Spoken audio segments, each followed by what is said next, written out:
अस्सलाम वालेकुम, good morning. अस्सलाम वालेकुम, good morning everybody. Welcome to Geo Pakistan with Huma and Abdullah. और कुछ होते हैं ना, दिन का आगाज़ होता है और अच्छी ख़बरें होती हैं। आज ज़रा हमें थोड़ा सा खौफ ही आ गया बिकॉज ये वो महीना चल रहा है जहाँ हम ज़रा ज़ल्ज़ले एक्सपेक्ट भी कर रहे होते हैं। और फिर कल रात को 3 बजे बलूचिस्तान में ज़ल्ज़ला आया। हरनाई एक जगह है बलूचिस्तान में, वहाँ ज़ल्ज़ला आया है। और हरनाई है, सिब्बी है, इसके अलावा भी कई इलाके हैं जिसमें शदीद ज़ल्ज़ले के झटके जो हैं वो महसूस किए गए हैं। लेकिन एक्चुअली जहाँ हलाकतें हुई हैं और काफ़ी हुई हैं 20, मैं तो कहती हूँ एक भी हो तो टू मच है, लेकिन यहाँ तो 20 लोग अच्छा, और अभी तो हो गए। कई अफराद 300 से ज़्यादा अफराद ज़ख्मी हैं, जिनमें से कई क्रिटिकल हैं। 70 मकान तबाह हो गए हैं। और ये एक अलग ट्रेजेडी होती है जब आपके पास सर छुपाने के लिए जगह ना रहे, और ये हम सब कुछ देख चुके हैं माज़ी में। अब्दुल्ला बच्चे भी हैं, 6 छोटे बच्चे भी हैं, औरतें भी हैं। और मतलब मैं सिर्फ ये सोच रही थी और एकदम से पुरानी एक और बात याद आ गई थी, क्योंकि हम सारों ने, वैसे सबसे ख़तरनाक चीज़ है टू इवन एक्सपीरियंस ज़ल्ज़ला, लेकिन बहुत से लोगों ने ऑब्वियसली अगर इस बेल्ट पे रहते हैं तो किया होगा।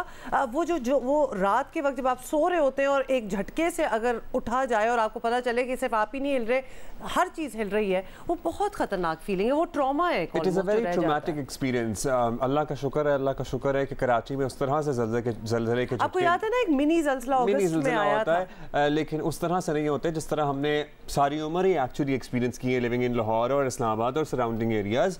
सो वो ज़रा आपकी मेमोरीज भी ताज़ा हो जाती हैं। लेकिन hopes and prayers for the affectees in Balochistan earthquake, और इस बारे में हम आपको अपडेट करते रहेंगे। और सबसे ट्रैजिक बात यह है कि इंफ्रास्ट्रक्चर काफ़ी तबाह हुआ है, यानी कि हरनाई में अस्पतालों की बिजली भी नहीं है। ओवरऑल बिजली का निज़ाम ख़त्म हो चुका है, मुतासर हुआ है।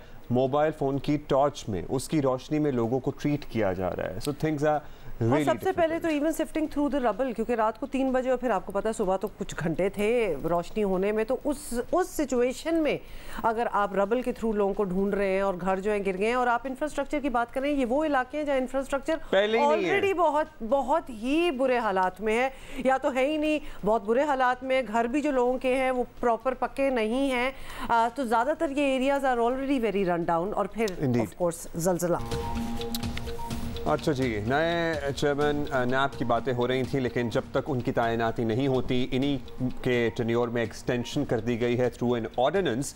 और वैसे ही शिराजा बिखरा हुआ है, ऑपोजिशन का शोर ज़रूर मचा, लेकिन अब लेट्स सी कि क्या होता है। ऑपोजिशन जो है इसे अदालत में चैलेंज करने का ऐलान कर चुकी है। लेकिन जिस तरह हमने आपसे वादा किया था, सबसे पहले अपडेट लेते हैं रिगार्डिंग द ज़ल्ज़ला लास्ट नाइट। और रकबे के लिहाज से पाकिस्तान के सबसे बड़े सूबे बलूचिस्तान के कई इलाके को ज़ल्ज़ले ने दहला दिया।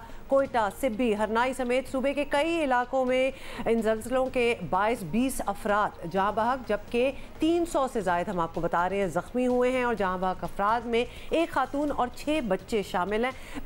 पता नहीं, ये तो सुन के, क्योंकि बच्चे तो बेचारे, फिर भी ऐसी जब पैनिक केओस होती है तो लोग इधर उधर भाग भी सकते हैं। टाइम ऐसा है ना कि everybody must be at home, सिर्फ घर पे ही everybody must be sleeping. Time ऐसा होता है ये रात 3-4 बजे 2 बजे, इस टाइम कोई आफत आए, कोई कुदरती you really don't have a chance. You don't have a chance. Right. So अमलाक को भी नुकसान पहुंचा है, और बताया जा रहा है कि ज़ल्ज़ला पैमा मरकज़ के मुताबिक ज़ल्ज़ले की शिद्दत रिक्टर स्केल पर 5.9 रिकॉर्ड की गई है। मरकज़ इसका हरनाई के करीब 15 किलोमीटर गहराई में था, जो कि बहुत ज़्यादा ज़ाहिर गहराई नहीं है इसकी वजह से, विच इज़ नथिंग एक्चुअली। और इसके इसीलिए इतने ज़्यादा नुकसानात भी देखने को मिल रहे हैं। रात 3:02 पर ये झटके महसूस किए गए हैं।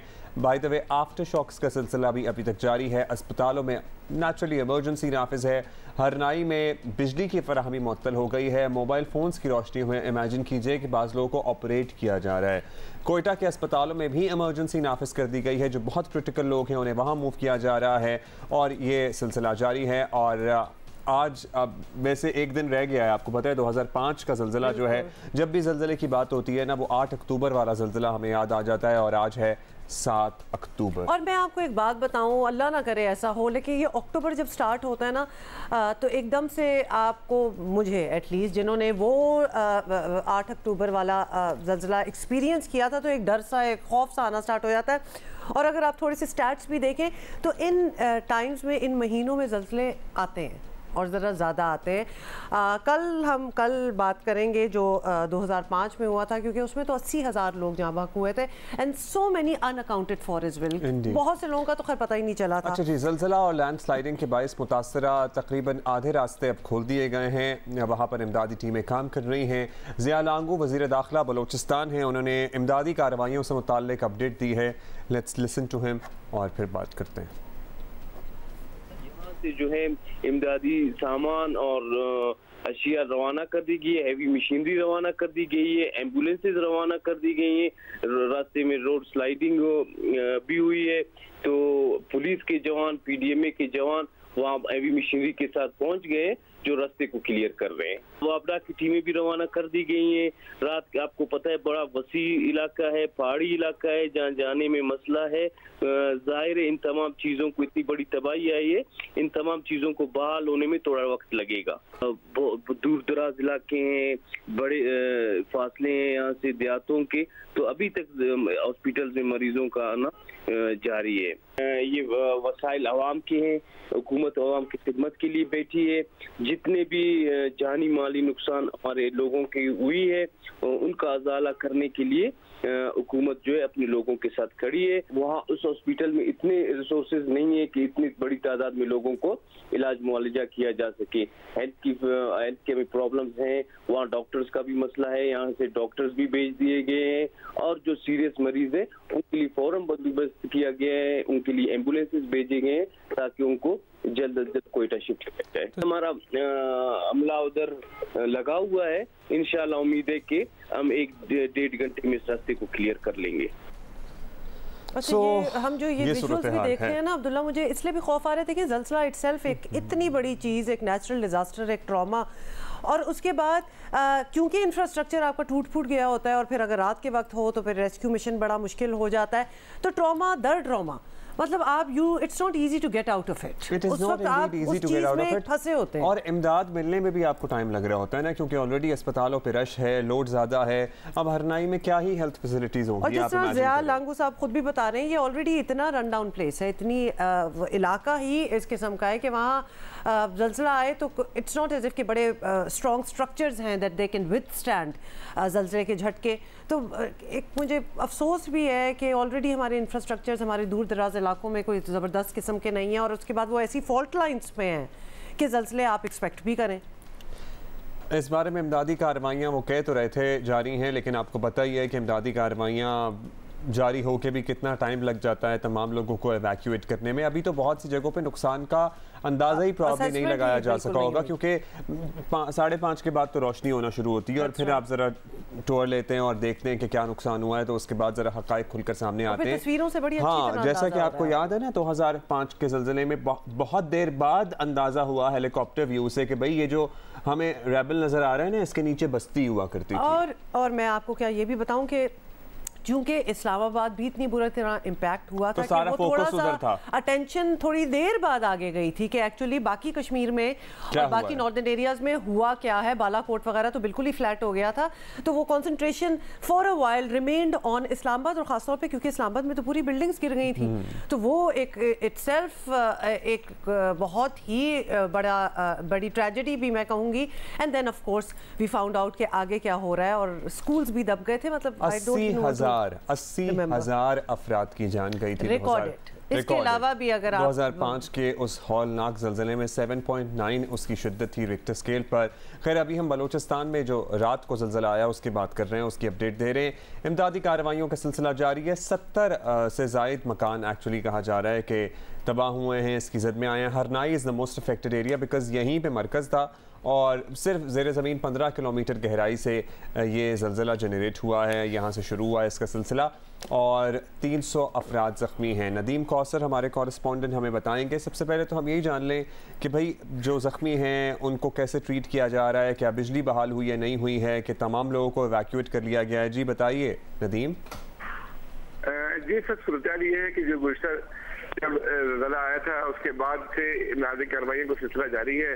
इब्तदाई तौर पर तो लेवीज और जो एसटी काम थे उन्होंने लोगों को जो मलबे तले दबे हुए अफराद थे उनको वहां से निकाला है और अस्पताल मुंतकिल किया। इसके बाद जो है अभी वहाँ जो खंबे गिर गए थे उनको उनकी मरम्मत का काम जो है कैस्को काम कर रहे हैं। अभी तक जो हमें इत्तलात मौसूल हो रही है उसके मुताबिक तकरीबन 20 अफराद के जांबाक होने की हमें तस्दीक हुई है, जबकि तकरीबन 300 अफराद जख्मी हुए थे, जिन्हें मामूली जख्मी भी थे, जिन्हें इब्तदाई तिब्बी इमदाद के बाद जो है कुछ अफराद को फारिग कर दिया गया, जबकि अभी तक भी तकरीबन 60 से 70 अफराद ऐसे हैं जो हरनाई के अस्पताल में दाखिल हैं, जबकि कुछ शदीद जख्मियों को हेलीकॉप्टर की मदद से हरनाई से कोयटा मुंतकिल किया गया है, जबकि दीगर जख्मियों को कोयटा मुंतकिल करने के लिए एम्बुलेंस दीगर इलाकों से भी वहाँ हरनाई पहुँचा दी गई हैं और उनको वहाँ से मुंतकिल करने का सिलसिला किया जा रहा है। जी अच्छा नदीम, थोड़ा सा एक अंदाज़ा दीजिए कि कितनी पॉपुलेशन होगी इस जगह की, और हम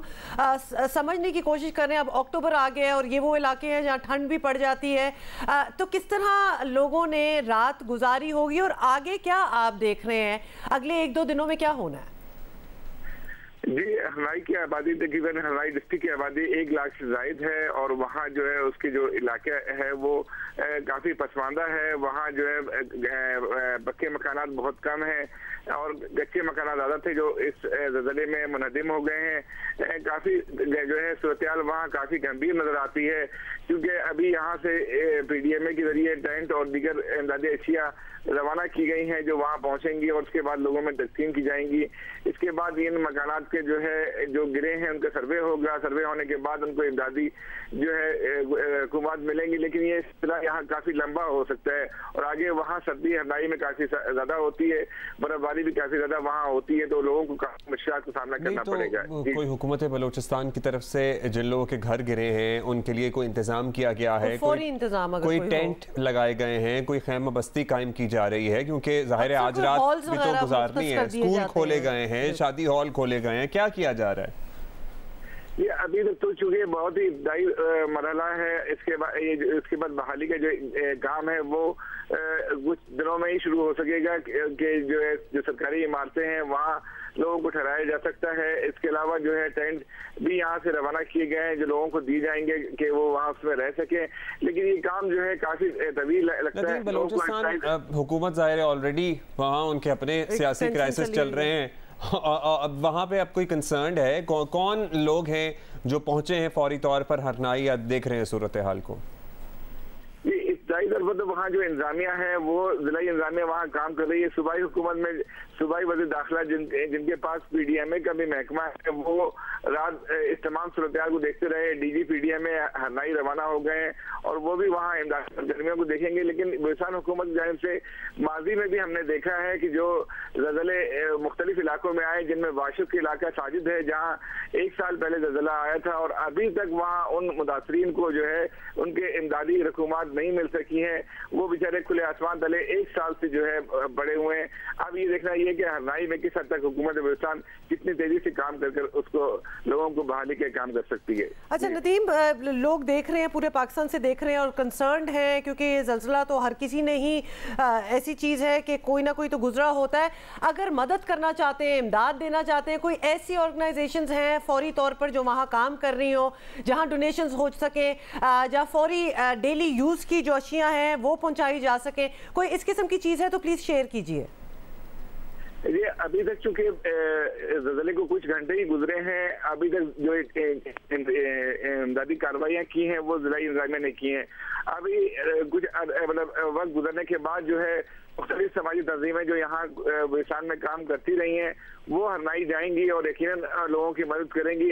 तो जो मुखिर हजरात हैं, लोग उनकी मदद करना चाहते हैं, वो उन समाजी तंजीमों के जरिए ही मदद कर सकते हैं। ठीक, बहुत शुक्रिया आपका, हमें अपडेट कर रहे थे नदीम कौसर, ब्यूरो चीफ जियो न्यूज़ क्वेटा। हम अपने दीगर कॉरेस्पॉन्डेंट सलमान अशरफ वगैरह से भी रब्ता करेंगे और उनसे भी ताज़ा तरीन सूरत हाल मालूम करेंगे कि क्या है इस वक्त ताज़ा सूरत हाल।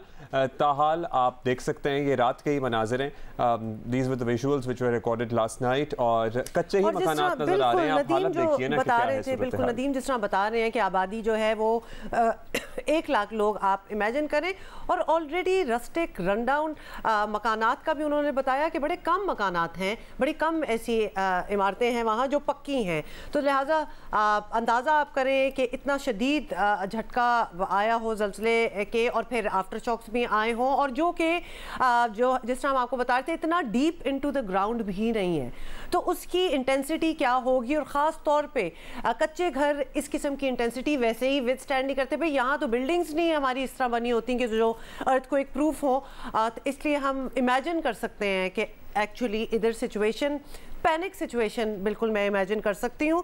कुछ देर में, और बल्कि इस शो के दौरान ही we'll try to find out कि कौन सी ऐसी ऑर्गेनाइजेशंस हैं जो कि वहाँ काम कर रही हैं and you can help out. Noor Zaman Achakzai नुमाइंदा जियो न्यूज़ हमारे साथ मौजूद हैं। नूर जमान, सबसे पहले तो बताइए आप कहाँ मौजूद हैं, एग्जैक्टली क्या सूरत हाल है वहाँ पर?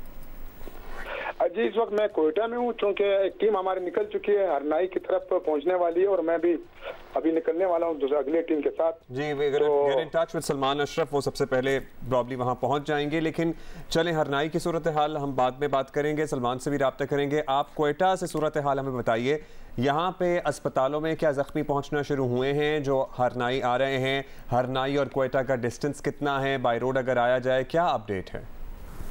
हरनाई एक दूर अफ्तादा इलाका है, पहाड़ी इलाका है, बेशतर वहाँ पर मिनरल्स के जो पहाड़ है वो कोयले के खासकर वो है।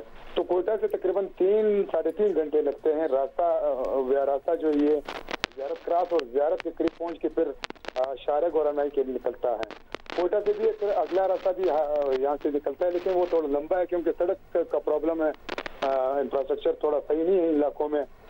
जख्मियों की जो सूरत हाल है वो कुछ प्राइवेट गाड़ियों में भी मुंतकिल किया गया। कोयटा कुछ अपने जो रिश्तेदार अजीज वकारिब थे वहाँ पर इब्तदाई तबी इमदाद देने के बाद उन्होंने अपने जख्मी कुछ प्राइवेट अस्पतालों कोयटा में भी मुंतकिल किया। लेकिन अब कुछ देर कबल पाक फौज का हेलीकॉप्टर पहुंचा है अपना हरनाई में। 10 शदीद जख्मी कोयटा से हरनाई से कोयटा के लिए मुंतकिल कर दिया है। मैं भी मुमकिन है CMH ये लैंड कर जाए, हेलीकॉप्टर अगर रास्ते में है। DHO डॉक्टर रशीद नासर ने बताया कि चूंकि 10 शदीद जख्मी वो जख्मी है जो कि इस वक्त कोमे में थे, हेड इंजरी के जख्मी थे, या इनको अपना फ्रैक्चर हुआ था, जिनके पाँव या हाथ टूटे हुए थे और जिस्म पर शदीद जख्म आए थे उनको। अच्छा, उन्हें पहुंचाया जा रहा है। चमन और किला सैफुल्ला से भी बताइएगा कि वहां से क्या अपडेट्स आ रही हैं, क्या नुकसानात हुए हैं, किस नौयत के नुकसानात हुए हैं वहां पर? ज़िला शुमाल मशरकी बलूचिस्तान के बेशतर अजला में आया था। लोरलाई, पशीन, ज़ियारत, चमन, किला अब्दुल्ला, किला सैफुल्ला, मुस्लिम बाग, योग तक झटके महसूस किए गए थे, और खासकर पाक अफगान सरहदी इलाकों में भी शदीद झटके महसूस किए गए थे। लेकिन वहाँ पर आपको माली या जानी नुकसान नहीं हुआ क्योंकि मरकज जो था हरनाई था, और हरनाई जिला में भी हरनाई शहर के अंदर, सिटी के अंदर सबसे ज्यादा नुकसान हुए, काफी डिवीजन हुए और हलाकतें भी हरनाई शहर के अंदर हुई है। शारग में 1 हलाकत हुई और 6 जख्मी हैं, जबकि 200 के करीब जो जख्मी हैं वो हरनाई शहर और अतराफ में जो इलाके हैं और पहाड़ी इलाके हैं वहाँ पर ज्यादा, क्योंकि कच्चे मकानात है, कच्चे दीवारें हैं, छत जो है कच्चे हैं। वो मुनदम होने के बाद DHO का कहना है कि इस वजह से ज्यादा हेड इंजरीज और फ्रैक्चर्स हुए हैं और सर्जन की जरूरत है। उनका कहना है कि रात को जितने भी जख्मी है थे इनके पास जो मेडिसिन का कोटा था तकरीबन वो खत्म होने को करीब है। और एक और भी डिमांड किया उन्होंने कि जो इमरजेंसी मेडिसिन है और खासकर जो सर्जरी के हालात में इस्तेमाल होने वाले आलात हैं उनकी जरूरत है। PDMA के दीगर जो NGOs है या महकमा हैसियत है उनके साथ वो कॉन्टेक्ट में कि पूरी तौर पर पहुँचा दें, क्योंकि अब तक शाख का सिलसिला जारी है। सुबह के औकात में 2 बड़े झटके महसूस किए गए थे, इस वजह से इंतजामिया ने लोगों को घरों में वापस जाने से रोक दिया है। एक तो मुतासरा घर है और जो बच्चे घर है उन्हें भी जाने से मना कर दिया क्योंकि अच्छा ये सवाल हमने पहले भी पूछा है। अगर आपके पास कोई इन्फॉर्मेशन हो कि लोग ऑब्वियसली अब वो घरों में इस काबिल वो घर भी नहीं होंगे कि उनको भेजा जाए, तो कोई और जगह कोई ऐसी मुख्तस की गई है, कोई हॉल हो, कोई जिस तरह वेडिंग हॉल्स वगैरह की, स्कूल के ग्राउंड्स होते हैं, कोई ऐसी डायरेक्शन दी गई है कि इनको तैयार किया जाए ताकि लोग यहाँ अपनी जो रात है अगली 1-2 रातें जो हैं वो इधर गुजारें? या कोयटा उन्हें बुलाया जाए जो मुतासरीन बेघर हो गए, यहाँ पे बेहतर इंतजाम किया जा सके? देखो हजारों की तादाद में लोग कोयटा तो नहीं जा सकते हैं। वहाँ पर स्कूल है, कॉलेजेस है और खुले मैदान है। डिप्टी कमिश्नर सुहेल हाशमी से मुसलसल हम राब्ते में और मकामी जो इंतजामिया है वो मुसलसल और सेक्टर पे ऐलानात कर रहे हैं कि जो खुले मैदान है वो मुंतकिल हो जाए वहाँ पर।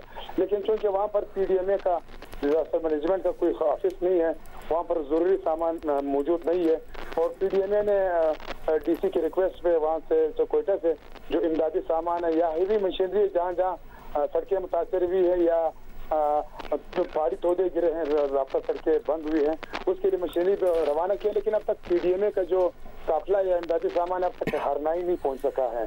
तो इसके लिए जरूरी है कि कंपल, क्योंकि ये फ्री मानसून का इलाका है, हरनाई में बहुत ज्यादा बारिशें होती है, बलूचिस्तान में सबसे ज्यादा बारिशें हरनाई में होती है। तो इस वजह के लिए टेंट्स की जरूरत है कि पूरी तौर पर टेंट्स प्रोवाइड किए जाए उन लोगों को कि वो खुद टेंट लगाए या खेमा बस्ती कायम किया जाए, ताकि जो जिनके घर मुतासर हुए गिर गए हैं उनको पहले मरहले में उनको मुंतकिल किया जाए, क्योंकि अब तक का सिलसिला जारी है। जो बच्चे घर हैं उनके लोगों को भी वहाँ शिफ्ट करना चाहिए। जाहिर है जिन घरों में से दरारें आ गई हैं और लोग वहीं बैठे हुए हैं उनको भी वहाँ से निकालने की जरूरत है। कहना है draw the attention of our viewers to the visuals जो हम आपको दिखा रहे हैं। मतलब आपने वो ट्रक्स देखे हैं जो कि पार्क ट्रक्स हैं और CCTV ऑब्वियसली फुटेज ही होगी और किस तरह वो हिल रहे हैं। ये वो वीडियो आप जरा मतलब एक खौफ जहां आप एक्सपेक्ट करते हैं कि चाहे इधर उधर दुनिया इधर की उधर हो जाए, ज़मीन तो आपकी कायम रहेगी और वो ज़मीन ही अगर हिलना स्टार्ट हो जाए तो ऊपर तो इतने बड़े बड़े ट्रक्स भी नहीं फिर सह सकते, जो कि एक्चुअली हमने आंखों देखा हाल भी तो वहाँ देखा हुआ है। पर जाहिर है कि मुतबादिल रिहायशी इंतज़ाम करने की भी ज़रूरत है। हरनाई की हम बात कर रहे हैं PDMA और पूरे मुल्क से भी अपील कर रहे हैं वहाँ पे PDMA के तवस्सुत से लोग और हुक्काम कि भाई इमरजेंसी मेडिसिन चाहिए। वहाँ पे सर्जरी में इस्तेमाल होने वाले पर्टिकुलरली जो हड्डी वगैरह टूटने के वाक़यात होते हैं, उस सर्जरी में जो इस्तेमाल होने वाले आलात हैं उनकी फौरी तौर पर इमरजेंसी में ज़रूरत है।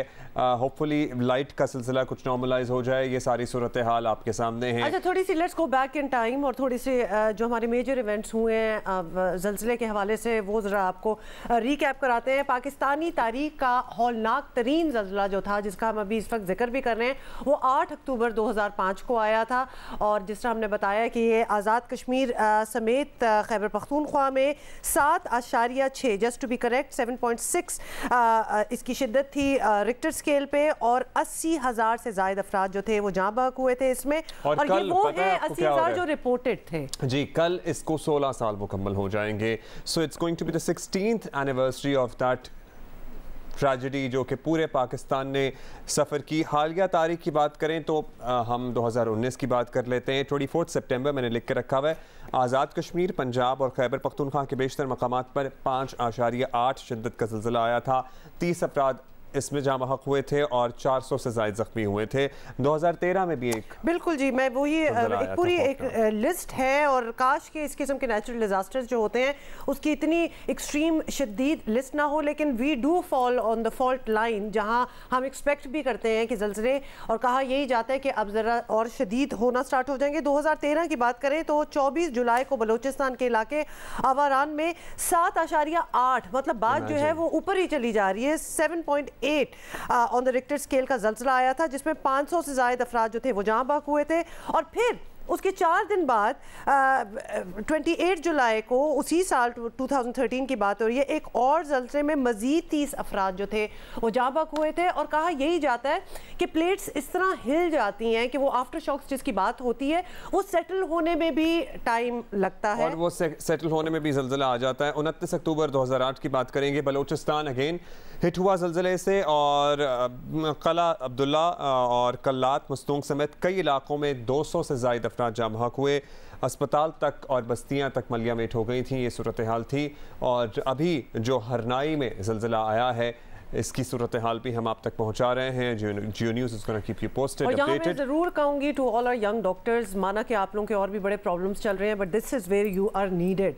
तो अगर आप लोगों के ऐसे ऑर्गेनाइजेशन हैं, इदारे हैं और हमें पता है जो इस पसमानदा जाके जगहों पे काम करते हैं, this is the time that you are needed. Balochistan में आने वाले ज़ल्ज़ले से मुताल्लिक हम आपको अपडेट कर रहे हैं। हरनाई मरकज़ रहा है और मुतअद्दिद अज़ला मुतासर हुए हैं। बलूचिस्तान के कोयटा, हरनाई और चमन, किला, सैफुल्ला, सिब्बी मुतअद्दिद इलाकों में ज़लज़ले के झटके महसूस किए गए हैं। सबसे ज़्यादा मुतासरा हरनाई शहर है, यहाँ पर हलाकत भी रिपोर्ट हुई हैं और सैकड़ों अफराद ज़ख्मी हुए हैं। अच्छा, बल्कि मैं आपको बताऊं कि जब हम ब्रेक में भी थे, that is all what we are looking at on social media, it's also trending.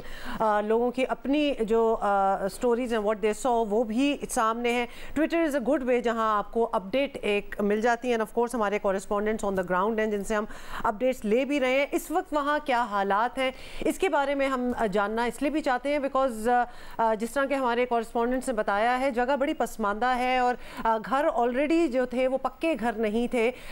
और आपको पता है कि जब कोई ज़ल्ज़ला इस नौइयत का आता है तो उसके बाद एक खौफ होता है, आफ्टर शॉक्स का एक ख़तरा होता है। तो हम ये भी ज़रूर जानना चाहते हैं कि आज रात लोग जो हैं वो कहाँ गुजारेंगे।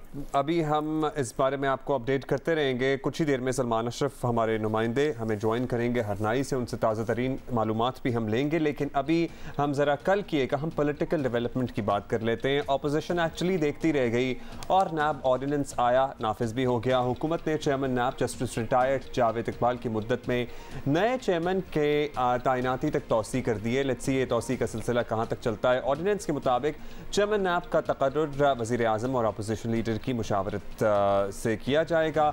इत्तफाक राय ना होने पर चेयरमैन नैब का मामला पार्लिमानी कमेटी को भिजवाएंगे और ये मुशावरत जो है ना, बाय द वे वज़ीर आज़म खुद बात नहीं करेंगे अपोजिशन लीडर से, द सदर is going to talk to both of them. Alright, इससे पहले वज़ीर आज़म और अपोजिशन लीडर की मुशावरत होती थी, ये बाहमी मुशावरत थी, लेकिन अब सदर साहब जो हैं मुशावरत करेंगे। और नए चेयरमैन नैब की मुद्दत मुलाजमत 4 साल होगी। 4 साल मुकम्मल होने पर चेयरमैन नैब को अगले 4 साल तक के लिए भी तैनात किया जा सकता है। और नए नैब ऑर्डिनेंस में फैसला साजी के अहम इदारे नैब के दायरे इख्तियार से बाहर कर दिए गए हैं। वज़ीर इत्तलात फवाद चौधरी का मुसलसल इसरार था और उन्होंने एक मरतबा फिर दोहराया कि चेयरमैन नैब के लिए वज़ीर आज़म शहबाज शरीफ से कोई बात नहीं करेंगे। प्राइम मिनिस्टर साहब बिल्कुल शहबाज शरीफ से कंसल्टेशन नहीं करेंगे। नाउ इट्स अप टू मैं, because I speak for prime minister. President साहब का प्रेसिडेंट हाउस से मैंने भी नहीं पूछा उनकी क्या इसके ऊपर ओपिनियन है। फरोग नसीम साहब ने पूरा लॉ आपके सामने ये रखा है। अपोजिशन से मुशावरत यस, शहबाज शरीफ से मुशावरत नो। वज़ीर कानून बैरिस्टर फरोग नसीम ने एक ही दिन में अपने बयान से यू टर्न ले लिया। अब कहते हैं वज़ीर आज़म नहीं, शहबाज शरीफ से सदर मुमलिकत मुशावरत करेंगे। क्या कहा, ये सुन लें। आज एक डिस्टिंक्शन क्रिएट कर रहे हैं एक फर्द पे और एक ऑफिस पे। The office is leader of opposition और एक फर्द का नाम है शहबाज शरीफ। ये वो डिस्टिंक्शन एक क्रिएट कर रहे हैं। और लेकिन यहाँ मॉडल ये है कि प्राइम मिनिस्टर तो कंसल्ट करेंगे नहीं, सदर साहब कंसल्ट करेंगे दोनों से। अपोजिशन तो नैब ऑर्डिनेंस को आपको पता ही है मुस्तरद कर चुकी है। मुस्लिम लीग नून की नायब सदर मरीम नवाज ने चेयरमैन नैब की मुद्दत में तोसी को बदनीयती करार दिया है। ये जो तसलसल की बात होती है ना, उसी शख्स को बरकरार रख, इसका मतलब है कि पीछे मेलाफाइडी इंटेंट है। ये डील हुई होती है कि तुम मेरे दुश्मनों को विक्टिमाइज करना, मैं तुम्हें एक्सटेंशन देता जाऊंगा। शौकत अजीज सिद्दीकी की तो आप हटा देते हैं, काजी फाइज ईसा को आप कटहरे में खड़ा कर देते हैं और चेयरमैन नैब को आप एक्सटेंशन देते हैं। इसका मतलब है कि आप किसी गुनाह में मुलव्वस हैं और उस गुनाह के तसलसल के लिए आप ये एक्सटेंशन चाहते हैं। तो ये एक्सटेंशन ना सिर्फ ये कि गैर आइनी है बल्कि गैर कानूनी है। और मैं ये उम्मीद करती हूँ कि अगर ऐसा कुछ हुआ तो किसी भी कोर्ट ऑफ लॉ में वो स्टैंड नहीं करेगी बल्कि स्ट्राइक डाउन होगी और होनी चाहिए। मरीम नवाज को आपने सुना। अपोजिशन का एतराज़ अपनी जगह, लेकिन तितर बितर हिस्ब इख्तलाफ हुकूमत के लिए तर नवाला साबित हो रही है। और अपोजिशन की सबसे बड़ी जमात मुस्लिम लीग नून के हालात भी कुछ मुख्तलिफ नहीं। मरीम नवाज और शहबाज शरीफ भी अपनी अपनी सियासत करते नजर आ रहे हैं। शहबाज शरीफ साहब कौन एतमाद के ऊपर हैं, आपके साथ स्टैंड कर रहे हैं इस एप्लीकेशन के ऊपर, पिटीशन के ऊपर? क्योंकि मैडम ये आप मुझसे थैंक यू, ये जमात की बात नहीं है, ये मेरी पिटीशन की बात है जो मेरी ज़ात और नवाज शरीफ साहब से रिलेटेड है। और नवाज शरीफ साहब और मैं समझते हैं कि ये बात बिल्कुल सच है और ये हमारी अपना जंग है, हमारी अपना केस है, हम लड़ रहे हैं ना, जमात को बीच में ना लाएं। खासा तुम तो तेज जुमले अदा करती हुई नजर आई। मरियम नवाज साहिबा, सीनियर सहाफ़ी तज्ज़ियाकार सुहेल वड़ाइद साहब हमारे साथ मौजूद हैं, उनसे ज़रा बात कर लेते हैं इस लेटेस्ट डेवलपमेंट पर। वड़ाइद साहब, नाब ऑर्डिनेंस वाले मामले पर हुकूमत के अंदर कुछ ये हुआ कि पहले तो 2 वज़रा कहते रहे कि शहबाज शरीफ साहब से बात होगी, फिर बाकी बात में ऑल्दो फवाद चौधरी साहब ये कहते रहे कि नहीं होगी, यही कहते रहे, सवाल ही नहीं पैदा होता। लेकिन अब चूँकि वाज़ेह हो गया है, लास्ट लेटेस्ट मीटिंग में जनाब वज़ीर आज़म और अपोजिशन लीडर दोनों से सदर साहब ही बात करेंगे। अब क्या समझते हैं, ये तासुर नहीं मिलता फिर इस सारे मामले से कि ये पर्सनल हो गया है ज़रा मामला, या प्रॉबली कोई अना की जंग है, क्योंकि जो रिवायत चल रही थी, जो जमहूरी रिवायत थी, जो सिस्टम था, उससे ज़रा डी ट्रैक हो गया है सारा सिलसिला? मेरी तो बड़ी वाज़ेह राय है कि जो पहले कंसल्टेशन का तरीक़ेकार था लीडर ऑफ़ द हाउस और लीडर ऑफ़ द अपोजिशन का, वो दुनिया का बेस्ट प्रैक्टिस है। और दुनिया में जो सबसे बड़े फ़ैसले, ताकि जंगों के जो फ़ैसले होते हैं, वो भी इसी तरह लीडर ऑफ़ द हाउस और लीडर ऑफ़ द अपोजिशन के मशवरे से होते हैं। तो मेरा ख़्याल है कि वो तरीका ठीक था। ये कहना कि मेरी आपसे बोलचाल बंद है या मैंने लीडर ऑफ़ द अपोजिशन से मशवरा नहीं करना, ये रवैया ठीक नहीं है। ना अपोजिशन का ये रवैया ठीक है कि हमने पार्लियामेंट में बैठ के बात नहीं करनी, और ना हुकूमत का ये रवैया ठीक है कि हमने कंसल्टेशन नहीं करनी। मेरा ख़्याल है कि कंसल्टेशन करनी चाहिए, वज़ीर आज़म और लीडर ऑफ़ द अपोजिशन के दरमियान ही कंसल्टेशन होनी चाहिए। ये जो सदर ममलिकत को इन्वॉल्व किया गया है, ये मेरा ख़्याल है ज़्यादती है। सदर ममलिकत तो रियासत का सरबराह होता है, उनको सिर्फ जो उनके पास अप्रूवल के जरिए जाना चाहिए, उनके सिर्फ साइन होने चाहिए। ठीक, ये बड़ा इंपॉर्टेंट मैटर है बहुत ज़्यादा। और ख़ासतौर पे आपका ये कहना कि जंगों में भी जब सारे ताल्लुकात इतने रहते हैं कि एटलीस्ट कॉन्वर्सेशन हो सके, तो आप क्यों नहीं? वड़ाइद साहब हमारे साथ ही रहिएगा, हम वापस ज़रा अपडेट ज़लज़ले के हवाले से बारे में हमने बताना बिल्कुल लेना चाहते हैं। सलमान अशरफ हमारे कॉरेस्पॉन्डेंट हरनाई में मौजूद हैं।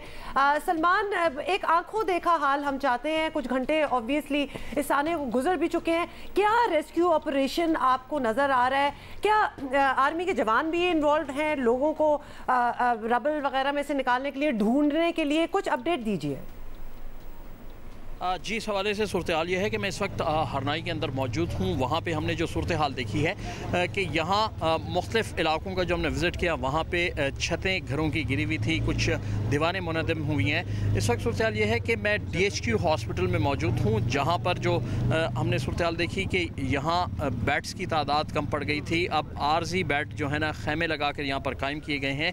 और जो डॉक्टर से हमारी बात हुई, उनका कहना है कि रेस्क्यू ऑपरेशन तकरीबन अब मुकम्मल हो चुका है। तमाम ज़ख्मियों को और जो इस वाक़े में जाँ बहक हुए हैं, उन्हें पहले हरनाई और बाद अज़ां यहाँ से कोयटा और दीगर जो अज़ला हैं वहाँ के हॉस्पिटल में मुंतकिल कर दिया है। इस वक्त सूरत हाल ये है कि जो माइंस एरिया है शारक का, वहाँ से इतलात हैं कि वहाँ पे कुछ लोग कोयला की कानों में फंसे हुए हैं। उनके हवाले से PDMA की टीमें गई हुई हैं और अपना ऑपरेशन वहाँ पे कर रही हैं। इस वक्त DHQ हॉस्पिटल के MS डॉक्टर मंजूर मेरे साथ मौजूद हैं, उनसे जानेंगे कि उन्होंने ओवरऑल सिचुएशन में मरीज़ों की तादाद क्या थी, इस वाक़े में जो जाँ बहक हुए हैं उनके हवाले से बताएँ, और ओवरऑल जो लोगों को ज़ख्म आए वो किस नौयत के थे। डॉक्टर साहब बताइएगा सिचुएशन ओवरऑल क्या थी? जी सलमान भाई, ये रात को अराउंड 3 बजे जो है ये अर्थक्वेक हुआ है, जिसके बाद मैंने हॉस्पिटल में इमरजेंसी नाफिज कर दी है और मैंने अपने सारा जो स्टाफ है वो यहाँ पे हमारा प्रेजेंट था, जिसमें पैरामेडिकल स्टाफ और जो हमारे डॉक्टर जितने भी थे यहाँ पे इंक्लूडिंग लेडी मेडिकल ऑफिसर्स वो यहाँ पे मौजूद थे।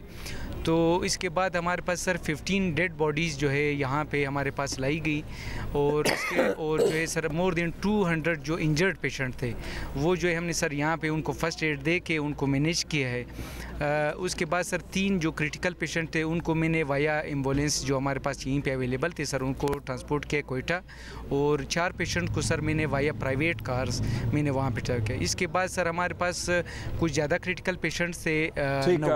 तो सलमान, सर सलमान हम हमारे सर पहुंच गए DHQ अस्पताल हरनाई में मौजूद हैं। हम आपसे मालूमात लेते रहेंगे, अगले घंटे में भी आपसे बात करेंगे। लेकिन ISPR के मुताबिक आर्मी के जवान, पैरामेडिक्स और अमला भी पहुंच गया है। 9 जख्मियों को आर्मी हेलीकॉप्टर के जरिए शिफ्ट भी किया गया है। अपडेटेड रखेंगे। तो लिए चलेंगे हरनाई, जहां पर सलमान अशरफ हमारे कॉरेस्पॉन्डेंट मौजूद हैं। सलमान बताइएगा, आप पहुंचे, आपने इर्द गिर्द क्या सूरत हाल देखी, कितनी तबाही है जो आप देख रहे हैं बस्तियों में, इलाकों में? जी अब्दुल्ला, जैसे हम हरनाई पहुँचे हैं तो हरनाई के वस्ती इलाके में जब सूरत हाल हमने देखी है तो वहाँ पे कई मकानात गिरे हुए थे, कईयों की छतें गिरी हुई थी, कईयों की दीवारें मुनहदम हुई हैं और हर तरफ तबाही के मनाज़िर नज़र आ रहे थे। ओवरऑल सूरत हाल में जब हमने देखा तो मजमूई तौर पर जो PDMA की रिपोर्ट आई है उसके मुताबिक 20 अफराद इस वाक़े में जाँ बहक हुए हैं, जबकि 200 से ज़ायद ज़ख्मी बताए जाते हैं। 200 का फिगर जो दिया जा रहा है वो डिस्ट्रिक्ट हेडक्वार्टर हॉस्पिटल के MS की जानिब से दिया जा रहा है। उनका कहना है कि ज़ख्मियों में से जो क्रिटिकल थे उन्हें यहाँ से फौरी तौर पर कोयटा मुंतकिल किया गया है। ज़ख्मियों को तिब्बी इमदाद की फरहमी के लिए ICPR के मुताबिक जो यहाँ पे पाक आर्मी के डॉक्टर्स की और मेडिकल टीमें भी यहाँ पे पहुँची हैं। उसके अलावा पाक आर्मी के हेलीकॉप्टर के ज़रिए जो तशवीशनाक हालत में ज़ख्मी थे उन्हें यहाँ से कोयटा और दीगर इलाकों में मुंतकिल किया है। इसके अलावा जो पाक आर्मी के जवान हैं वो रेस्क्यू ऑपरेशन में हिस्सा भी ले रहे हैं। रेस्क्यू ऑपरेशन तकरीबन मुकम्मल हो चुका है, लेकिन जो हरनाई से मुल्का इलाका है शारक, वहाँ पर ये बताया जा रहा है जो कोयला काने हैं उसमें कुछ कानकुन मैसूर होकर रह गए हैं। उनके ऑपरेशन के उनको रेस्क्यू करने के वजह से ऑपरेशन जारी है ताकि उन्हें जल्द से जल्द वहाँ से निकाला जाए, किसी महफूज मकाम पर मुंतकिल किया जाए। ओवरऑल अगर शहर की सूरत हाल देखी जाए तो हर तरफ खौफजदा आलम है, लोगों की बड़ी तादाद अपने तमाम कारोबार। खासतौर पे आप जो माइंस की बात करें, कोयला कानों की जो आप बात करें, क्या क्योंकि हमारा तसव्वुर ये है कि वहाँ से अगर किसी को निकालना होगा या रबल हिलाना होगा तो मशीनरी की भी ज़रूरत होगी, तो इस किस्म की हैवी मशीनरी जो ऐसी औकात में यूज़ होती है वो भी वहाँ पहुँच चुकी है या किसी चीज़ का इंतज़ार है? एंड ऑल्सो शहर की सूरत हाल भी साथ साथ बताइएगा, ये माइंस की तो बताइएगा, क्या बिजली का सिस्टम सही हो गया? क्योंकि रात में इत्तलात थी कि भाई मोबाइल फ़ोन के टॉर्चेस में भी लोगों को ट्रीट किया गया अस्पतालों में। जी पहले मैं आपको अगर शहर की सूरत हाल के हवाले से आगाही देता रहूँ तो शहर की सूरत हाल ये है कि अभी तक बिजली का सिस्टम बहाल नहीं हुआ। मुख्तलिफ एरिया में ऑन एंड ऑफ सिस्टम जारी है, कभी कुछ मिनट के लिए, कुछ आधे घंटे 30 मिनट तक के लिए किसी एरिया में बिजली आ जाती है, फिर दोबारा कोई फॉल्ट पैदा होने के बाद वो बिजली चली जाती है। लेकिन अब क्योंकि दिन की रोशनी है, यहाँ रेस्क्यू ऑपरेशन भी आसानी से हो रहा है और जो तिब्बी इमदाद की फरामियाँ उसके लिए भी रोशनी एक मैसर है, तो इसलिए दिक्कत कुछ कम पेश आ रही है बनिस्बत रात की तारीकी में जब सूरत हाल थी। ताहम अभी तक ये बिजली का मसला हल नहीं हो सका, अभी भी ऑन एंड ऑफ ये बिजली की लोड शेडिंग का सिलसिला जारी है। दूसरी तरफ जो बाज़ारों की बात की, बाज़ारों में खौफ का आलम है, लोग तमाम तर काम छोड़ के सड़क के किनारे बैठे हैं। बहुत बड़ी तादाद में लोग इस टाइम डिस्ट्रिक्ट हॉस्पिटल में मौजूद हैं कि किसी किस्म का, किसी को ब्लड की ज़रूरत है, किसी को और इमदाद की ज़रूरत है, वो उन्हें पहुँचाने के लिए तमाम शहर यहाँ पर उमड़ आया हुआ है। मुख्तलिफ लोग जो इस वक्त रेस्क्यू टीमें हिस्सा ले रही हैं मुख्तलिफ कामों में, उनकी मदद के लिए शहरी उनके साथ बड़ी तादाद में मौजूद हैं। इसके अलावा मुख्तलिफ सियासी पार्टियों की जानिब से भी यहाँ पर देखा गया है कि उनके कारकुन, उनके जो लीडरान हैं वो यहाँ पे आए हुए हैं। वो न सिर्फ ये कि इमदादी कार्रवाइयों में हिस्सा ले रहे हैं बल्कि उन्होंने रिलीफ कैंप के हवाले से अद्वियात की फराहमी का सिलसिला भी शुरू किया हुआ है और मज़ीद वो ये देख रहे हैं कि जो जो चीज़ ज़रूरत है वो शहरियों को उसको फराहम करने के लिए अपने इक़दाम उठा रहे हैं। इस वक्त जो दूसरा आपके सवाल का हिस्सा था, हुमा ने जो पूछा कि माइंस एरिया में कैसे रेस्क्यू ऑपरेशन के हवाले से किया जा रहा है, तो ये जो माइंस एरिया है वहाँ पे रेस्क्यू ऑपरेशन के लिए PDMA ने तमाम ज़रूरी जो सामान है, जो आलात हैं वहाँ पे पहुँचा दिए हैं। कुछ हैवी मशीनरी के हवाले से जो है वो डिमांड की गई थी, कुछ पहुँच गई है, कुछ पहुँच रही है। जो लोकल सतह पे दस्तियाब थी वहाँ पे क्रेन पहुँचा दी गई हैं। उनका ये कहना है कि जो एरिया है वो बहुत बड़ा नहीं है जहाँ पे ये मसला पेश आया है, इसलिए उम्मीद है कि वो जल्द ही अपना ऑपरेशन चले, उम्मीद तो हम कर रहे हैं। अब बताइएगा यहाँ की दोबारा से हरनाई की सूरत हाल, क्योंकि ज़ाहिर है यहीं से ये ज़लज़ला ओरिजिनेट हुआ, 15 किलोमीटर ज़ेर ज़मीन इसका मरकज़ था। यहाँ पर आर्मी की तरफ से पैरामेडिक्स और डॉक्टर्स भी पहुँचे हैं। क्या DHQ अस्पताल में इंतज़ामात सही हैं? यहाँ पर जितनी अद्वियात की ज़रूरत थी, जितनी आलात की ज़रूरत थी, इससे पहले ये भी इत्तलात थी PDMA की तरफ से बताया जा रहा था कि भाई सर्जरी में यूज़ होने वाले आलात और कुछ इमरजेंसी अद्वियात की यहाँ कमी है, तो क्या वो मसाइल एड्रेस कर लिए गए? जी अभी सूरत हाल ये है कि कोई एक भी मरीज़ यहाँ पर इस वक्त मौजूद नहीं है। जितने भी क्रिटिकल मरीज़ थे उन्हें पाक आर्मी के हेलीकॉप्टर्स के ज़रिए कोयटा और दीगर अजला में शिफ्ट किया गया है। इसके अलावा गाड़ियों के ज़रिए, एम्बुलेंसेस के ज़रिए उन्हें यहाँ से शिफ्ट किया गया है और उसकी वजूहत ये थी कि यहाँ पे तिब्बी आलात पूरे नहीं थे, सर्जरी के आलात पूरे नहीं थे, अद्वियात की कमी का सामना था, क्योंकि DHQ है इसमें इतनी एमरजेंसी नौयत की, इतनी ह्यूज क्वान्टिटी में जो है, जो डॉक्टर्स का ये कहना है कि इतनी ह्यूज क्वान्टिटी में उनके पास अद्वियात नहीं। चलें यहाँ तो कोई यहाँ क्विकली सलमान बताइएगा, जिन लोगों के घर गिरे हैं, जो बेघर हुई हैं फैमिलीज, उनके लिए कोई मुतबादल इंतजाम अभी किया गया है या रात तक कर लिया जाएगा? क्योंकि जाहिर है दिन का टाइम तो गुजर ही जाता है, फिर शाम को मसला होगा। जी अब्दुल्ला, क्विकली अगर उसे बताया जाए तो पीडीएमए की टीमें यहाँ पे पहुँच गई हैं। उन्होंने अपनी टेंट विलेज के हवाले से इकदाम करना शुरू कर दिए हैं, लेकिन क्योंकि ये डिस्ट्रिक्ट के अंदर आपस में रिश्तेदारों के घर भी हैं, फौरी तौर पे फैमिलीज़ को वहाँ पे शिफ्ट किया गया है और अगर उनके रात भी ज़रूरत पड़ी तो वो वहीं क़याम कर सकते हैं। लेकिन दूसरी जानिब हुकूमती सतह पर यह है कि पीडीएमए ने अपने टेंट विलेज के हवाले से भी इंतजाम शुरू कर दिए हैं। कोयटा से उन्होंने जो सामान खैमे और दीगर अशिया मंगवानी थी वो मंगवा ली है। फौरी तौर पर हमने देखा कि डीएचक्यू हॉस्पिटल में जो खैमे के अंदर उन्होंने मेडिकल बेड लगाए हैं, जहां पे तिब्बी इमदाद की फराहमी के सहूलियात के लिए तमाम तर इंतजामात। सलमान एक जल्दी से मौसम की अपडेट भी दे दें, क्योंकि हमें पता है कि उन इलाकों में तो और भी ज़्यादा सर्दी, अक्टूबर की बात हो रही है तो सर्दियां तो शुरू हो ही जाती हैं। हम सिर्फ इमेजिन कर रहे हैं अगले कुछ दिन कैसे गुजरेंगे, क्योंकि यहाँ हम अपने व्यूअर्स को ये भी बताना चाहते हैं अगर कोई डोनेशंस करना चाहे तो वो भी कर सकते हैं। मौसम बताइएगा, ठंड हो चुकी है? जी हुमा, यहाँ सुबह और शाम के औकात में जो है ना खुनकी बढ़ गई है, जिससे जो है मौसम सर्द हो गया है। लोगों को गर्म कपड़ों का इस्तेमाल और कोर्डिगाल टाइप चीज़ें इस्तेमाल करनी पड़ती हैं और जो रात सोते हुए भी कोई लाइट सा कंबल अपने पर ओढ़ना होता है। लेकिन जो दिन के औकात हैं उसमें मौसम नॉर्मल रहता है, इसमें किसी किस्म की कोई ऐसी गर्म कपड़ों की ज़रूरत नहीं पड़ती। लेकिन आइंदा आने वाले दिनों में मौसम मज़ीद सर्द हो जाएगा, क्योंकि मौसम सरमा तकरीबन आगाज़ हो चुका है। अक्टूबर का फर्स्ट वीक डीएचक्यू हरनाई से, जहां पर हमें शहर की सूरत हाल से भी इन्होंने आगाह किया और बताया है कि जितने भी क्रिटिकल थे पेशेंट्स, उन्हें या तो 9 क्रिटिकल पेशेंट्स को तो आर्मी हेलीकॉप्टर के जरिए कोयटा मुंतकिल किया गया है, बाकियों को गाड़ियों के जरिए अपने रिश्तेदार भी ले गए हैं, एम्बुलेंसेस भी ले गई हैं। कोयटा से जान लेते हैं। कोयटा से हमारे कॉरेस्पॉन्डेंट शहाब उमर जो कि इस वक्त कोयटा सिविल हॉस्पिटल में हैं, उन्होंने हमें ज्वाइन किया। शहाब, कुछ अपडेट दीजिएगा। हमें यही बताया जा रहा है कि जो भी इंजर्ड जख्मी लोग हैं वो अब वहाँ हरनाई में नहीं हैं, उन सारों को कोयटा या इर्द गिर्द हॉस्पिटल्स जो है वहाँ शिफ्ट कर दिया गया। तो इस अस्पताल में कितने पेशेंट्स आए हैं जो कि ज़लज़ले से अफेक्ट हुए हैं? जी हुमा, हरनाई भी उन डिस्ट्रिक्टों में शामिल है। बलूचिस्तान के मुख्तलिफ जो अज़ला हैं, बेशतर वहाँ पे जो तिब्बी सहूलियात की जो सूरत हाल है वो मुनासिब या दुरुस्त नहीं है।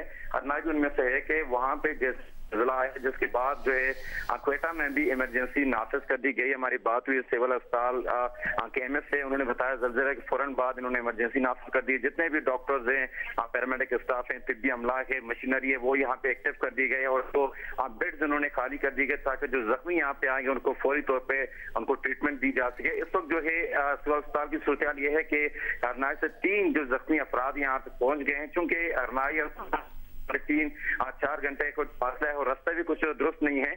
फिलहाल 3 जख्मी पहुंच गए हैं, जिनमें 2 खवातीन शामिल हैं। एक 1.5-2 साल की बच्ची है, उनको तिब्बी इमदाद की फराहमी के बाद ट्रॉमा सेंटर मुंतकिल कर दिया गया है। एमएस ने बताया कि उनकी जो हालत है वो खतरे से बाहर है। ताम यह भी बताया जा रहा है चूंकि कुछ फासले पर मौजूद है हरनाई, वहाँ से जो जख्मी है मजीद उनके आने का भी इम्कान है। इसके हवाले से उनका कहना है कि एम्बुलेंस के जरिए भी जो जख्मी है वहाँ से मुंतकिल किए गए हैं यहाँ सिविल अस्पताल के हवाले से।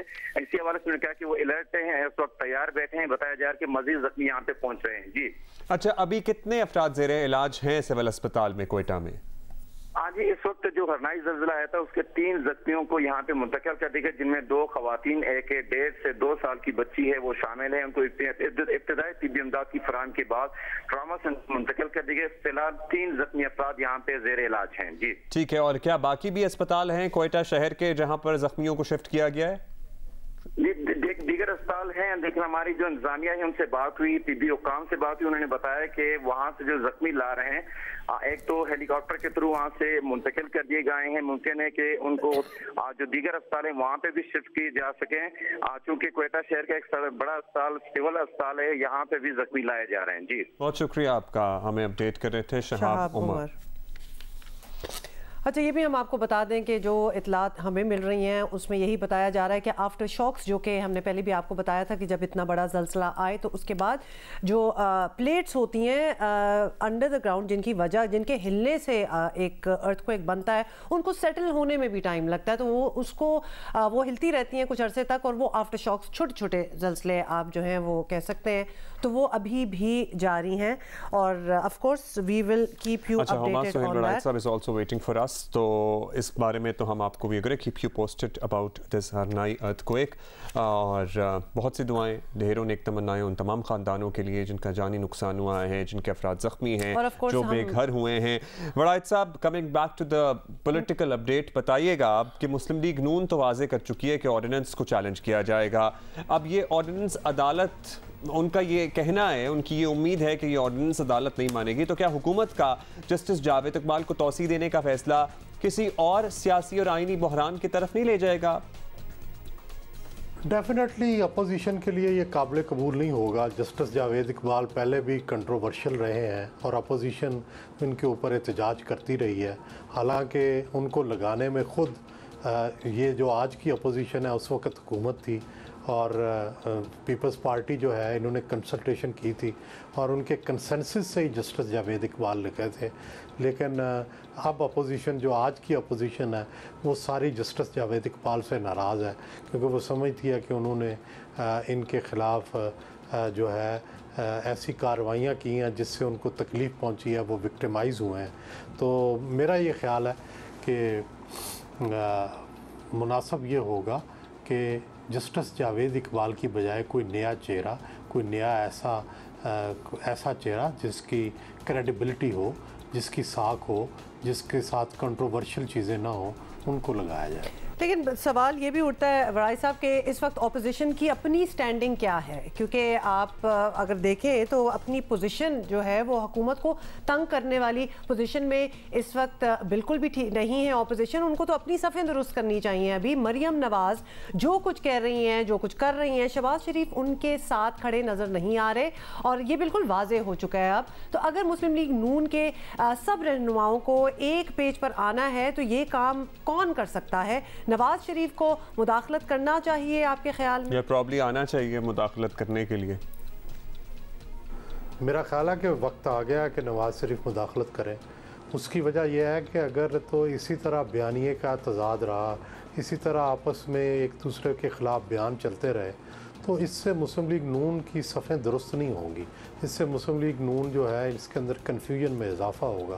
तो मियाँ नवाज शरीफ को इस हवाले से बड़ी वाज़ेह पॉलिसी अपनानी चाहिए और ऐसा तरीक़ेकार इख्तियार करना चाहिए जिससे सारी मुस्लिम लीग नून मुत्तहिद और मुत्तफ़िक नज़र आए।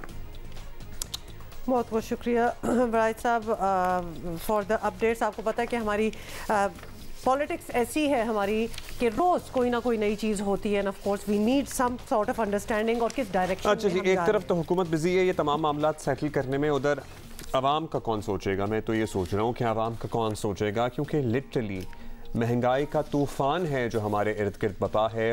महंगाई का एक पहाड़ है जिसका बोझ एक आम आदमी अपने कंधों पर उठाकर सुबह शाम घूम रहा है।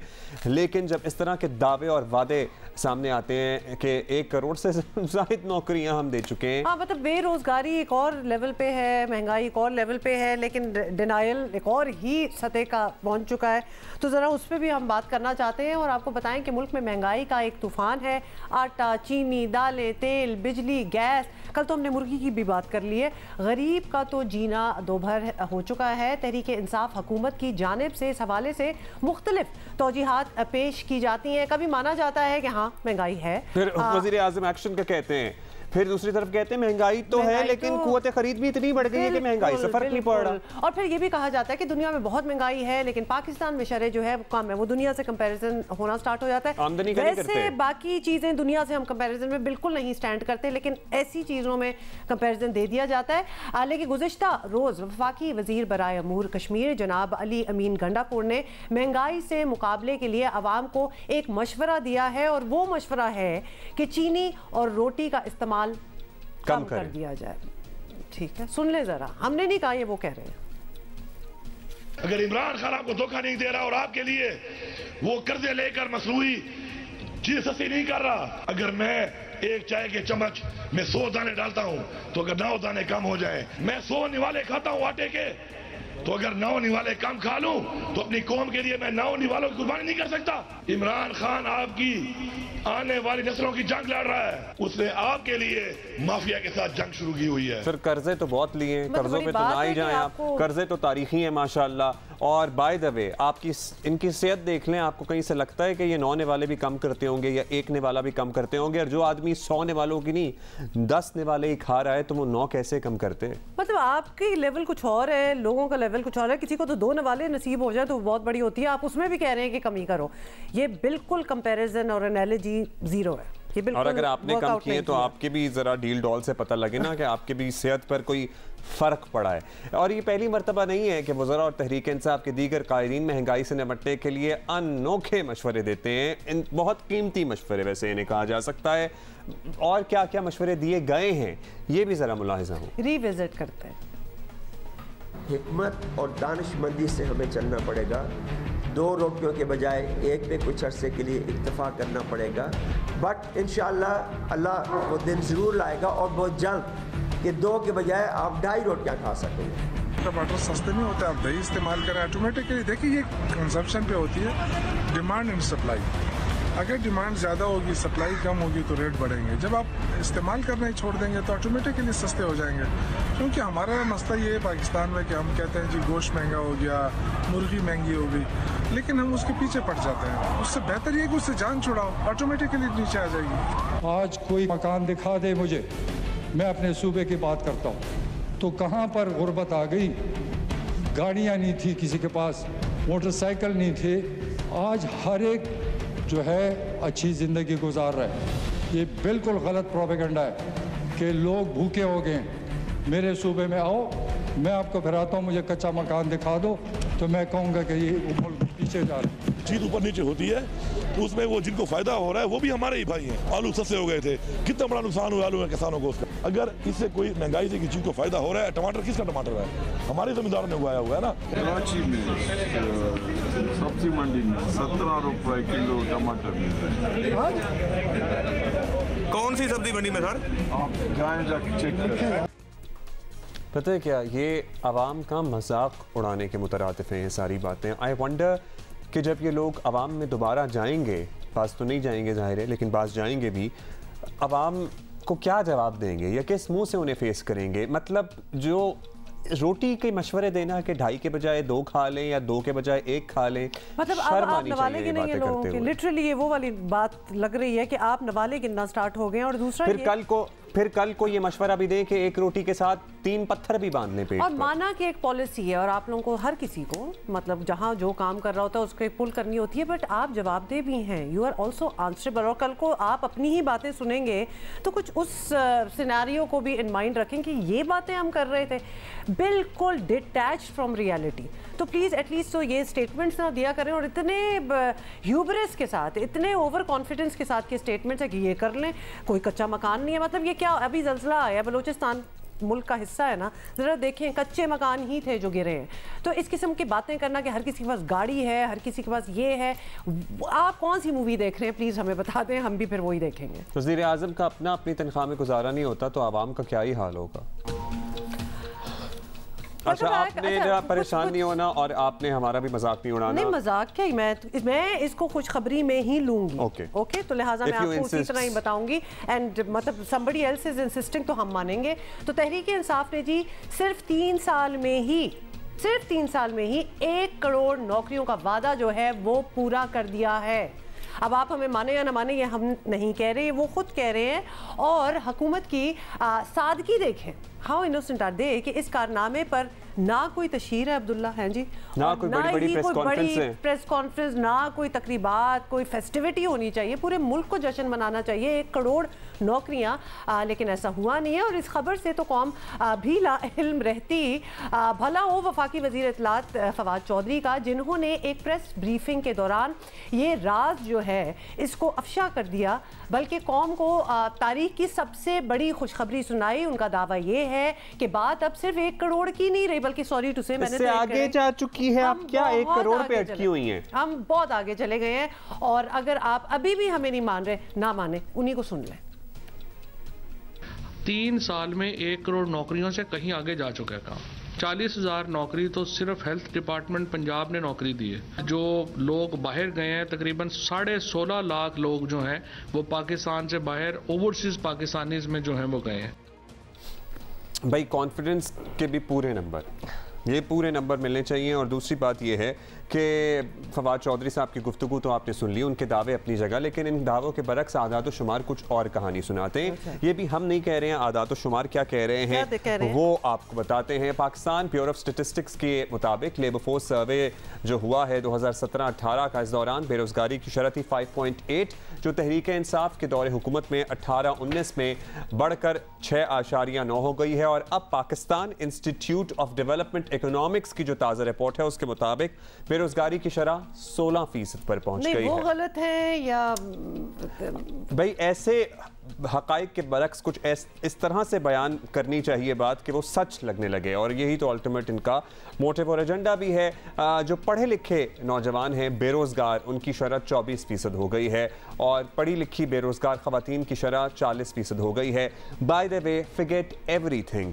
आप मुझे बताइए, जितने भी लोग हमें देख रहे हैं जो किसी अच्छी पोजीशन पे हैं, नौकरी कर रहे हैं या कारोबार कर रहे हैं, आपको कितने लोग रोज़ाना की बुनियाद पर अप्रोच करते हैं या अपने CVs भेजते हैं या कहते हैं कि प्लीज़ ज़रा देख लीजिएगा, एडजस्ट करवा दीजिएगा? जितने CV मुझे एक साल में मौसूल हुए, इससे पहले नहीं हुए, टू बी ऑनेस्ट। नहीं तो फिर शायद फवाद चौधरी साहब के पास अब CVs आना बंद हो गए होंगे, तो उनको ये लग रहा होगा कि करोड़ों नौकरियां हो गई हैं। फवाद चौधरी साहब के पास लोग, मेरा ख्याल है, जॉब वैकेंसीज भेजते होंगे रोजाना की बुनियाद पे, कभी हमें लोग नहीं मिल रहे। और आपको याद है वो कैपिटल टॉक पे फैसल वाडा साहब कह रहे थे भाई हमारे पास तो लेबर फोर्स कम पड़ जाएगी, लोग बाहर से आएंगे नौकरी करने के लिए, और चंद हफ्तों की वो बात कर रहे थे। अच्छा छोड़ दें, they do come up with this and there are people who believe them. Please don't believe them. चलिए, हमारी भी ना बिलीव करें, हम एक्सपर्ट बीच में ले आए हैं और हम उन्हीं से बात कर लेते हैं। और इस वक्त हमें ज्वाइन किया मोहम्मद साबिर, जो कि प्रिंसिपल इकोनॉमिस्ट हैं social policy and development centre के। साबिर साहब, बहुत बहुत शुक्रिया। बड़ा इंपॉर्टेंट टॉपिक है, हम समझने की कोशिश करें कि हम क्या इस ऐलान पे खुश हों या इसको डाउट करें। आपको क्या लग रहा है कि वाकई माशाल्लाह हमारी इतनी करोड़ों नौकरियाँ हो गई हैं, सब कुछ अच्छा हो चुका है? ज़रा एक असेसमेंट अपनी दीजिएगा।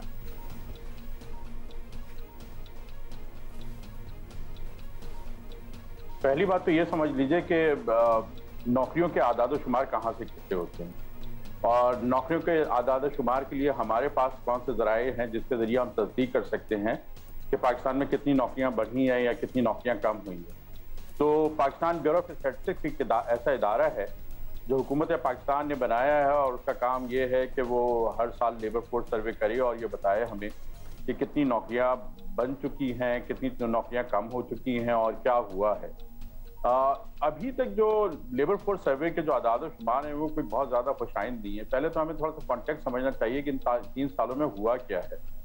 इन 3 सालों में हुआ कुछ यूँ है कि कोविड-19 की वजह से पेंडेमिक आया, और पेंडेमिक के दौरान जो पाकिस्तान ब्यूरो ऑफ स्टैटिस्टिक्स का सर्वे था उसने हमें ये बताया कि और सबको ही पता था कि लॉकडाउन है, बहुत सारी जॉब चली गई हैं, तो उन्होंने ये बताया कि तकरीबन 2 करोड़ से ज़्यादा लोग जो है वो अफेक्ट हुए हैं, या तो बेरोजगार हुए हैं या उनकी इनकम में बहुत ज़्यादा कमी वाक़ई हुई है। तो 1 करोड़ इजाफा तो दूर की बात है, जो पेंडेमिक का एरा था वो 2 करोड़ नौकरियां गई। और वो बात समझ में भी आती है, पाकिस्तान की तारीख में सिर्फ 2 मरतबा ऐसा हुआ है जो GDP नेगेटिव गई है।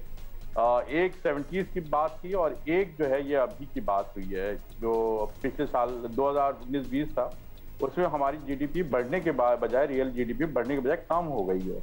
और आपको ये याद रखना चाहिए कि हर साल हमारे यहाँ पॉपुलेशन बढ़ रही है, और पॉपुलेशन इस वक्त सब बहुत ज़्यादा ग्रो हो रही है। तो उसकी वजह से ये कैसे हम मान लें कि एडिशनल जॉब्स इतनी ज़्यादा नेचुरल रेट से भी ज्यादा फ्लो कर गई हैं। वैसे अगर फवाद चौधरी की बात को माना भी जाए तो उन्होंने वैसे सोर्स कोट नहीं की, और आप ये कह रहे हैं कोई ऐसी सोर्स इस किस्म की वो महकमों की बात कर रहे थे कि इस महकमे ने इतनी दी है, 16 लाख लोग तो बाहर चले गए हैं। वैसे दुनिया में ब्रेन ड्रेन को नुकसान ही समझा जाता था, 16 लाख लोग तो बाहर चले गए हैं, वैसे क्यों माने हम? एग्जैक्टली, लेकिन unlike a lot of other people जो ये स्टेटमेंट्स कर रहे हैं, हम समझ के करने की कोशिश करना चाहते हैं। इसलिए साबिर साहब आपसे पूछ रहे हैं कि आपने कहा है कि एक ही सोर्स है और उसी ब्यूरो ऑफ लेबर जो आप बता रहे हैं उसी से पता चल सकता है सही तरह। हाँ, आमतौर पर उनका मैंडेट है कि वो एक सर्वे करवाए, और वो हर साल सर्वे करवाते हैं। अभी तक जो 2020-21 के रिजल्ट हैं वो नहीं आए। 19-20 के मुताबिक 2000 में वो 2019-20 में नौकरियां 2 करोड़ के मुताबिक कम हो गई थी या इफेक्ट हो गई थी। अब हुआ ये कि 2020-21 में हम समझ रहे थे कि इकोनॉमी 2% से ग्रो करेगी, लेकिन आखिरी वक्त में हमें पता लगा कि इकोनॉमी 4% से ग्रो हुई है, जो कि खुशाइन बात है। कुछ सेक्टर ने एक्स्ट्रा ऑर्डिनरी ग्रोथ शो की है, लेकिन इस अरसे में हुआ ये कि जिन लोगों की नौकरियां चली गई थी उनमें से बहुत सारे लोगों ने कंसोलिडेट किया है। जो न्यू एंट्रेंट है उनको तो अभी बहुत बड़ा प्रॉब्लम है, बहुत बड़ा चैलेंज है। तो मैं तो क्योंकि अभी 2020-21 के जो आदाद शुमार लेवल 4 सर्वे के नहीं आए, तो मैं तो ये बात नहीं कह सकता कि 1 करोड़ नौकरियां बढ़ी हैं या कम हुई है। लेकिन मेरा ख्याल ये है कि पेंडेमिक के असर को निगलेक्ट वो रिकवर किया, जो हुकूमत खुद कह रही है कि वी शेप रिकवरी है, तो वो कुछ इस तरह के हालात नजर आते हैं कि उसमें जो पेंडेमिक्स में जॉब लॉस हुआ था वो आहिस्ता आहिस्ता रिकवर, और वो भी 100% नहीं हुआ है क्योंकि अभी उस तरह से फुल फ्लेज बिजनेसेस अपने फुल फोर्स पे थ्रॉटल पे चल नहीं रहे हैं। अच्छा, शादी हॉल देख लें, रेस्टोरेंट देख लें, कितने हजारों लाखों लोग तो यहीं खप जाते हैं। बिल्कुल। अच्छा, ये एक बात होगी फवाद चौधरी साहब की, साबिर साहब, और साथ ही अभी हमने एक और साउंड बाइट चलाया परवेज खटक साहब का, जिनका कहना है कि गुर्बत नहीं है, हर किसी के पास गाड़ियां और मोटर बाइक्स हैं। मतलब बड़ी एक, आई एम सॉरी टू से, बट ये स्टेटमेंट बड़ी स्ट्रॉन्ग और स्वीपिंग सी लगती है, जहां उनका कहना है हर किसी के पास गाड़ी और मोटर बाइक है। क्या कहेंगे आप? पहले तो बात समझ लेना चाहिए कि हुकूमत की पॉलिसीज क्या है और हुकूमत की पॉलिसीज में कर क्या रही है। हुकूमत की पॉलिसी ये, इस दफा बजट में आप देखें टैक्स में जो सबसे बड़ा रिलीफ दिया है टैक्सेशन के अंदर, वो गाड़ियों को दिया है।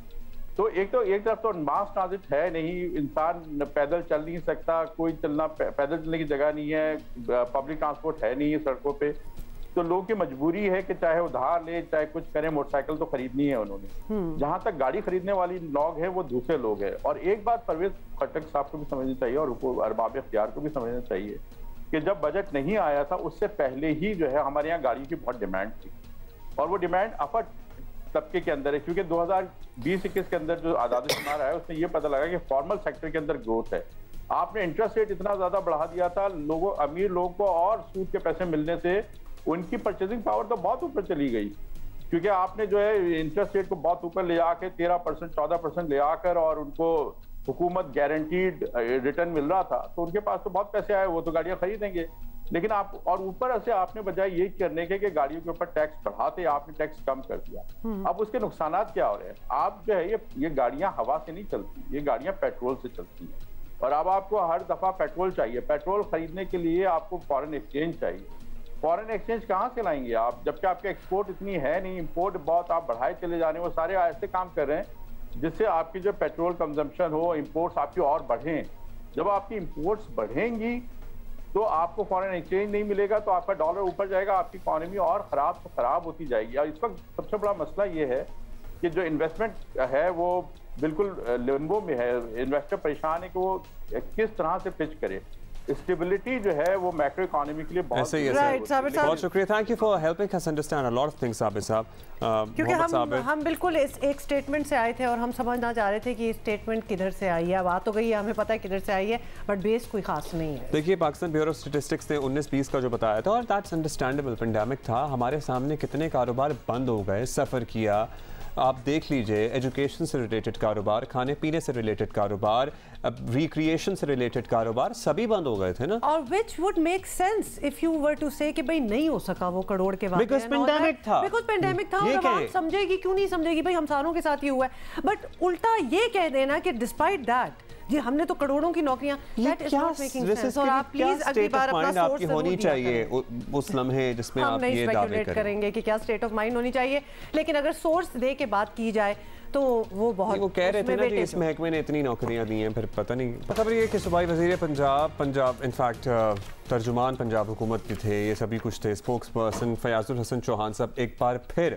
तर्जुमानी के ओहदे से हटा दिए गए हैं, वो भी बगैर बताए। पहले भी आपको पता है, पहले भी यही हुआ है। तो मुझे I feel bad for him, you know I do feel bad. पहले भी उनके साथ यही हुआ था कि जब रिपोर्टर्स ने उनसे पूछा, और अब भी यही हुआ है, रिपीट केस हुआ है कि जब पूछा तो उनको पता ही नहीं था। So I feel why don't they inform, why don't they. और खास तौर पे किसी को अगर पहले इतना ऑनर किया हो कि भाई तुम हमारे स्पोक्समैन बनो, और बार बार, और उसको हटाने के वक्त ना इस तरह करके आउट कर दिया जाए, तो that's not fair. Firdous and Fayyaz साहब, यानी कि इनसे बात आगे निकल गई है, and there is a new alphabet in the game. और अब खावर साहब जो हैं, इनका पूरा नाम जनाब मैं आपको बताता हूँ, हसन खावर। हसन खावर हुकूमत पंजाब के नए तर्जुमान मुकर्रर किए गए हैं, और तस्दीक के लिए फयाज चौहान साहब से सवाल किया गया, तो पहले की तरह इस बार भी फयाज चौहान साहब फैसले से लाइल्म निकले। This is in bad taste. Yeah, it's also a little embarrassing. देखें,